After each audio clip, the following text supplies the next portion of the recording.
لو انت من الاهلاويه الاوف اللي يقول لك انا اهلاوي بس ويكمل، او انت زملكاوي وما فاكش مخ ومخك في طيبه قلبك، فانا الفيديو ده ليك حضرتك. انت جاي تقول لي ان الاسيوطي اخد مكان النادي الاهلي بالعقل؟ تعال نتكلم. ما فاكش عقل ما تكملش. طبعا انا ما علينا، هتكلم وامر لله. عايز تفهم تفهم، مش عايز تفهم براحتك. براحتك، مش غصبك على حاجه. دوري ابطال افريقيا اتلعبت فيه 60 نسخه، الاكثر حصولا عليه كعدد المرات يعني تتويجا 12 مره هو النادي الاهلي. حلو. طيب في ال60 نسخه دول اكتر النسخ اللي شاركت فيها الفرق المصريه طبعا كان اهلي وزمالك. بتمشي في الشارع بتقول له انت اهلاوي ولا زملكاوي، معروفه من زمان. فاللي بيشارك في دوري ابطال افريقيا من زمان اهلي وزمالك، اهلي زمالك، زمالك اهلي. ليه؟ لان الاهلي بياخد الدوري والزمالك بيبقى التاني، او العكس. الا يعني ايه، نادرا كده تلاقي الزمالك بياخد دوري كل 7-8 دوريات كده بياخد دوري، فبيشارك معانا.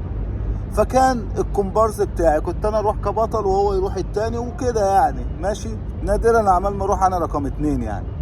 طب النهارده انا بشارك في ثالث نسخه ومعايا مين؟ معايا الاسيوطي. النهارده الاسيوطي اخد دوري ابطال افريقيا، فجاء قال لك ده اخد مكان الاهلي في دوري ابطال افريقيا. ما حاجه بالعقل يا عم الحاج. انا راجل شاركت في دوري ابطال افريقيا، انا واحد هاخد نقط في التصنيف الدولي بتاع التصنيف الافريقي في الدولي، تمام؟ ليه؟ عشان بشارك.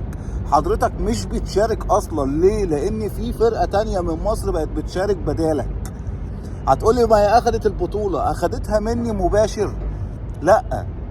فطبيعي جدا الترجي اخدها، مازيمبي اخدها، شاندي كودوجو اخدها، الوداد اخدها، الزمالك اخدها، فكذا فرقه من افريقيا اخده دوري ابطال افريقيا. انا النهارده اخدت 2 دوري ابطال افريقيا، شاركت في كاس العالم، التالتة ما شاركتش في كاس العالم عشان ما اخدتهاش، وصلت نهائي وما حصلش نصيب.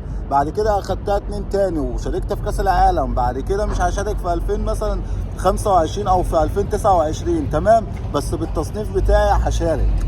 التصنيف الجديد واللوائح الجديده بتقول ان انا هشارك في 2029، ماشي؟ فاذا النهارده مين اللي بيلعب معايا في افريقيا؟ الاسيوطي. يبقى هو اخد مكان مين؟ انا بشارك فعليا، انا في دوري ابطال افريقيا. هتقول لي ما انت ما خدتش البطوله يا ابني. ما هو انا كده كده ما يعني كنت اخدها مرتين والثالثه ما خدتهاش، ورجعت اخدتها مرتين والثالثه ما خدتهاش، والنهارده يعني باخدها مرتين والثالثه ما خدتهاش برضه. فده وارد جدا. امتى ياخد مكاني؟ لما هو يبقى اخد 13 بطوله وانا 12 بطوله، بقى ساعتها نقول لما يبقى هو 46 دوري وانا لسه 45، ساعتها نقوله ماشي. تعقلوها. عايز تفهم افهم، مش عايز تفهم ما تفهمش. واصله لك انت؟